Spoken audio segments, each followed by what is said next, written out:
Aktivitas manufaktur Indonesia masuk ke zona kontraksi pada Juli 2021. Kebijakan pemberlakuan pembatasan kegiatan masyarakat atau PPKM darurat dan level 4 terbukti menghantam industri nasional. IHS Markit melaporkan aktivitas manufaktur yang dicerminkan dengan Purchasing Managers Index atau PMI berada di 40,1 pada Juli 2021, anjlok dibandingkan bulan sebelumnya di 53,5.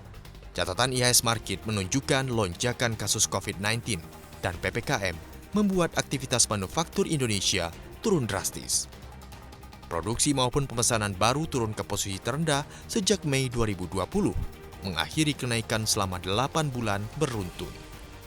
Pandemi yang kembali mengganas membuat produksi dan permintaan berkurang.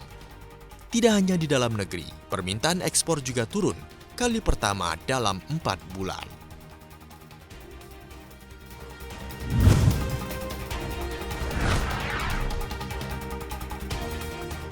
Laju inflasi Indonesia cenderung landai di tengah penerapan PPKM. Indonesia mencatatkan inflasi 0,08% secara bulanan pada Juli 2021.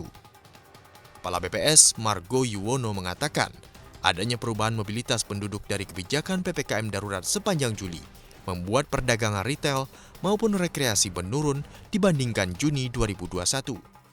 Margo menyebut, dari 90 kota IHK, BPS mencatat 61 kota mengalami inflasi dan sisanya 29 kota mencatatkan deflasi. Sebelumnya, Bank Indonesia dalam survei pemantauan harga hingga pekan keempat telah memperkirakan inflasi Juli sebesar 0,01 secara month-to-month.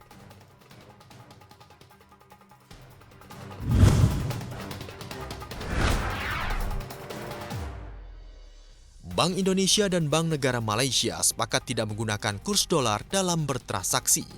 Penguatan kerangka penyelesaian transaksi tersebut dikenal sebagai Local Currency Settlement atau LCS. Dalam siaran resminya, BI menjelaskan LCS Indonesia dan Malaysia sudah diimplementasikan sejak 2 Januari 2018 silam. Namun, LCS semulanya hanya mencakup transaksi perdagangan, kini diperluas mencakup underlying transaksi LCS dengan menambahkan investasi langsung dan income transfer termasuk remitensi.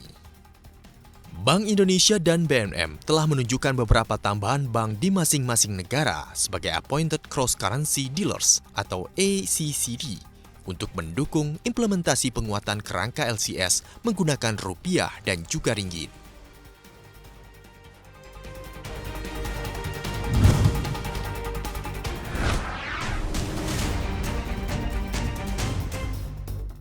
Uni Eropa berhasil keluar dari resesi kuartal 2 tahun ini. Uni Eropa mencatatkan pertumbuhan ekonomi 2%. Sebelumnya blok 19 negara ini telah mengalami resesi double dip, yakni ekonomi berkontraksi dalam 2 kuartal sebelumnya. Namun, ekonomi Uni Eropa tetap mencatatkan penurunan 3% dari level pra-pandemi pada akhir 2019. Di Italia dan Spanyol, 2 negara yang ekonominya rusak parah akibat pandemi, pertumbuhan keduanya mendekati 3%. Kemudian, Austria dan Portugal mengalami rebound yang lebih kuat 4,9%.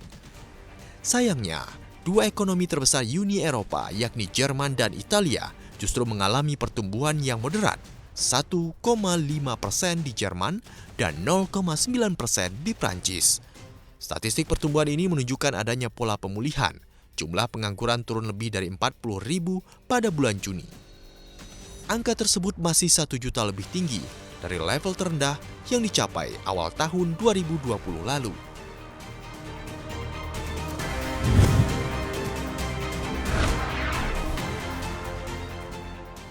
Perusahaan farmasi Pfizer dan perusahaan bioteknologi Moderna asal Amerika Serikat menaikkan harga vaksin COVID-19 di Uni Eropa.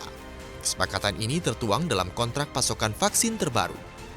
Laporan The Financial Times, Pfizer mematok harga baru 19,50 euro atau sekitar Rp334.000 per dosis. Sebelumnya Pfizer mengenakan biaya 15,50 euro atau Rp265.000.